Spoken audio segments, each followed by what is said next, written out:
그 중간에 오셔가지고 책에 밑줄을 묶으신 분들은 그 3, 4월 동영상 강의 보시고 그 요약집 판매한 거 있잖아요. 그거 보시면 바로 되는 겁니다. 책에 밑줄 그은 게 요약집하고 거의 똑같으니까 그 중간에 오셔서 밑줄 묶으시면 있잖아요. 그분들의 요약집을 보시면 돼요.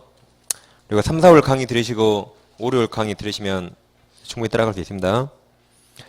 이제 담보물건은 387 와보세요. 387.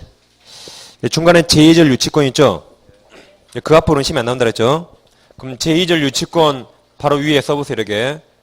제2절 위쪽에 담보물건에 공통된 특성이 있는데 담보물건의 통유성을 먼저 보고 오셔야 돼요.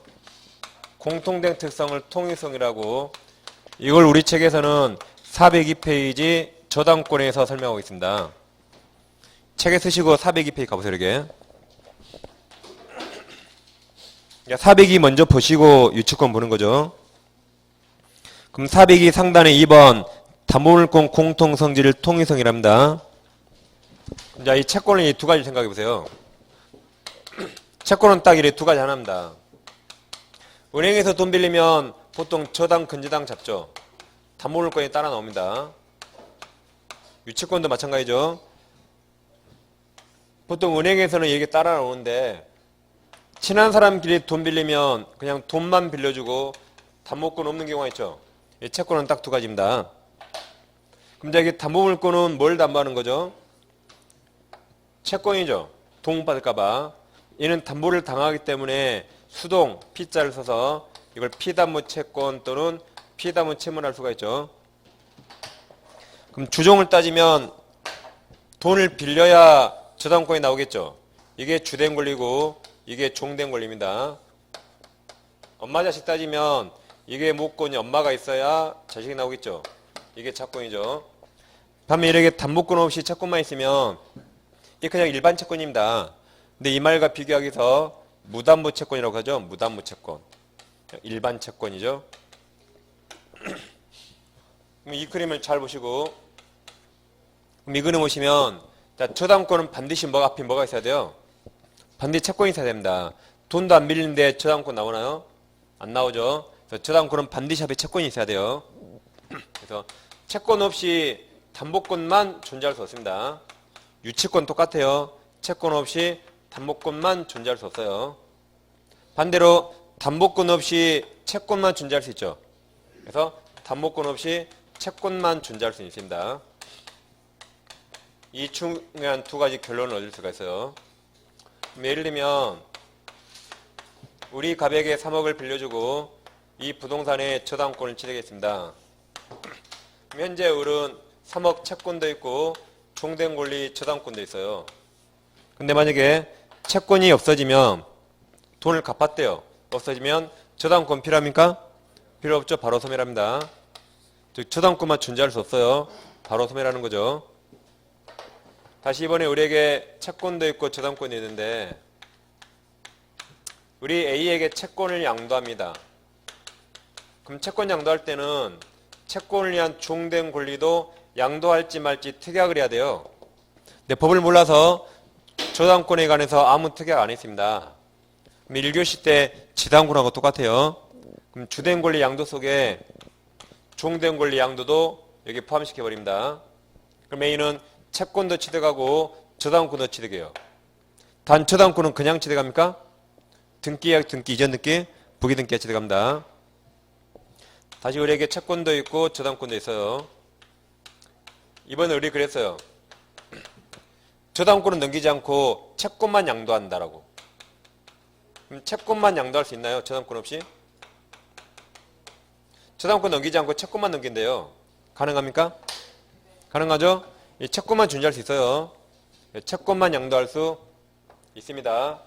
그럼 저당권은 혼자 남을 수 있나요? 저당권만 존재할 수 없기 때문에 저당권은 바로 소멸하고 A는 저당권이 없는 무담보 채권을 넘겨받는 꼴이 된 거죠. 다시 을에게 채권도 있고 저당권도 있습니다. 담보권. 이번엔 채권 없이 저당권만 양도할 수 있나요? 이건 안 되는 거죠. 저당권만 존재할 수 없으니까 채권과 분리해서 저당권만 양도할 수 없습니다. 여기 시험에 잘 나오니까 이걸 빨리빨리 푸셔야 해서 모자로 하겠죠, 모자? 얘가 엄마고, 얘가 젖먹이 아새끼예요. 태어난 지 한 달 된 아새끼예요. 그래서 엄마가 죽으면 아새끼 따라 죽어요. 엄마가 집 나가요. 아새끼 데려가죠? 보통 데려갑니다. 독한 엄마 혼자 집 나가요. 혼자 집 나갈 수 있죠? 아새끼는 그날 굶어 죽어요. 아새끼 이제 못 끼어갑니다. 못 끼어가요. 그래서 모자로 빨리빨리 푸셔야 돼요. 1초 만에. 이걸 1분 만에 풀었다. 안 풀면 못합니다. 이것은. 1초 만에 푸셔야 돼요. 그럼 저당권은 양도할 수 있습니까? 양도할 수 있어요. 반드시 채권과 함께. 저당권은 양도할 수 있습니다. 반드시 엄마랑 함께. 저당권만 양도 못하니까 이거 두 개 잘 비교해 주시면 돼요. 그럼 자, 엄마가 죽으면 저당 죽는다. 이게 부종성이라고. 이 세 가지 성질을 이걸 수반성이라고 할 수 있어요. 그럼 책을 보시면 402페이지 상단의 1번 부종성에서 369조 보세요. 저당권으로 담보한 채권, 이게 피담보 채권이죠. 피담보 채권이 엄마죠, 엄마. 시효완성 기타 사유로 인하여 죽으면 저당권도 죽는 거죠. 밑에 네 줄을 볼 텐데, 자, 첫 줄을 봐보세요. 저당권은 채권을 담보할 목적으로만 존재하는 것이므로 담보되는 채권이 소멸하면 그 사유를 막론하고 저당권도 당연히 소멸하게 된다. 따라서 그 후 동그라미, 그 후. 그 후가 저당권 소멸 후 그 말입니다. 그 후가 뭐예요? 저당권 소멸 후. 그럼 저당권 소멸하면 말소 등기 없이 이건 무효죠? 저당권 소멸하면 저당권 말소 등기 없이 무효입니다, 이거. 다시 그 후.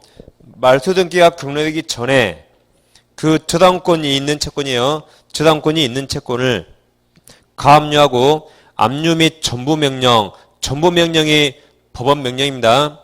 법원 명령을 받아 저당권 이전에 부기 등기, 그럼 너도 무효죠. 무효인 등기를 이전 등기 너도 무효예요. 등기 경로하더라도 저당권 취득할 수 없다. 무효니까. 그래서 말소 등기 없이 무효죠. 이전에도 너도 무효예요. 무조건 무효 0은 0. 다음 소반성 321조 보세요. 저당권은 가로칩니다. 그 담보한 채권과 분리하여 가로 즉 엄마와 분리해서 타인에게 양도 못하죠. 양도하거나 다른 채권 담보를 하지 못합니다. 그럼 1번은 넷째 줄 끝부분에 또한 있나요? 또한 앞까지 사선을 끊어보면 사선 바로 앞에 부기 등기 한다 그랬죠? 그 네 줄 이거예요. 여기 저당권 부기 등기해야 된다. 다음 또한 네 줄이 여기는 무담은 채권 양수한다. 다음 오른쪽 페이지 중간에 동그라미 3번 두 줄 있죠? 그 3번 여기에요. 저당권만 양도할 수 없다. 그래서 이 세 가지 수반성을 설명하고 있습니다. 그 다음에 양가로 3번 불가분성 있나요? 아래 네 줄이 이제 불가분성입니다. 그럼 불가분성은 나눌 수 있답니까? 없답니까? 나눌 수 없다는 거죠. 다시 3억을 빌려주고 이 부동산에 저당권을 취득했는데 갑이 변제기 때 2억 5천밖에 못 갚았어요. 5천만 원 못 갚았습니다.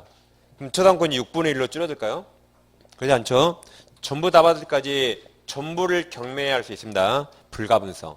전부의 다음이 있죠. 불가분성입니다. 이게. 그래서 네 줄 읽어보시고 다음 물상대의성 제목에 동그라미 치시고 물상대의성은 411페이지 쓰시고 411로 가보세요.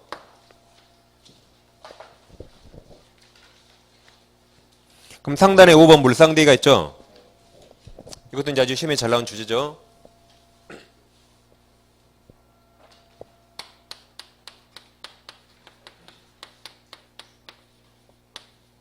자, 예를 들면 갑소유 건물이 있습니다.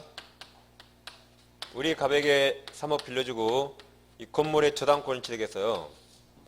근데 저당 목적물이 없어졌습니다. 건물이 소실되었어요. 대신 여기서 보험금이 나온다.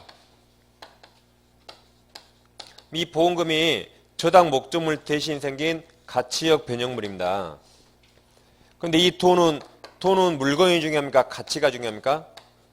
가치가 중요하죠. 5만원짜리 하나나 만원짜리 다섯 개 가치가 똑같죠? 그래서 이 돈이 갑에게 들어가면 안 됩니다. 갑돈과 이 돈이 섞여버리면 어느 돈인지 몰라요. 그래서 이 보험금이 설정자에게 인도되기 전에 이걸 꽉 잡아야 돼. 압류합니다. 이걸 압류해서 이 돈을 대신 받아간 게 물상대일하죠. 물건이 대신한다 이 말이죠. 그럼 압류는 꼭 저당권자가 해야 됩니까? 누구나 가볍게 못 잡으면 되는 겁니다. 저당권자가 아니라 제3자도 가능해요. 이렇게 압류해서 물상대일 할 수 있습니다. 이처럼 물상대일한 저당 목적물이 없어지고 대신 생긴 가치역 변형물을 압류해서 받아가는 겁니다. 그럼 이 경우에 물상대일 가능할까 봐보세요. 우리 3억 채권 있고 저당 설정했는데 이걸 A에게 매도했거나 임대차 있습니다. 그럼 여기 매매대금과 월 차임 있죠? 여기에 물상대일 할 수 있나요? 이거 못하는 겁니다. 목적물이 없어져야 돼요. 이 목적물 살아있죠? 설사 매매에서 등기했더라도 우리는 이걸 경매할 수 있는 겁니다. 즉 갑이 소유자인데 우리 저당권 취득했죠? 근데 A 앞으로 소유권이 이렇게 바뀌었다 해보세요. 그럼 우리는 돈 못 받으면 A 거 경매할 수 있어요. 그러니까 이 돈 손대는 거 아닙니다. 물상대일한 저당 목적물이 없어져야 돼요. 여기 저당 목적물 그대로 남아있죠? 근데 을은 손해볼 게 없어요. 그래서 나중에 경매하는 거 여기에 물상대일 못하는 겁니다. 근데 이제 이런 경우가 있겠죠? 갑이 소유자인데 이 등기불구에 전세권이 나왔습니다. 전세권자 을. 근데 1-라고 저당권이 나왔어요. 그럼 이게 전세권을 목적으로 한 저당권이죠. 우리 돈 빌린 겁니다. 우리 변제에게 돈 안 갚아요. 변제에 돈 갚으면 병은 경매하겠죠. 뭘 경매할 수 있죠? 저 전세권을 경매하는 겁니다. 전세권을 경매해서 전세권을 A가 경락받으면 남은 전세기간 동안 을이 아니라 A가 살아요. 나갈 때 A가 전세금 받아 나갑니다. 이게 전세권을 경매받은 겁니다. 이번엔 그게 아니라 전세권 기간이 끝났습니다. 기간이 만료되면 말소등기 없이 이거 소멸하죠. 이 상태 무효입니다. 그럼 전세권 없는 거죠.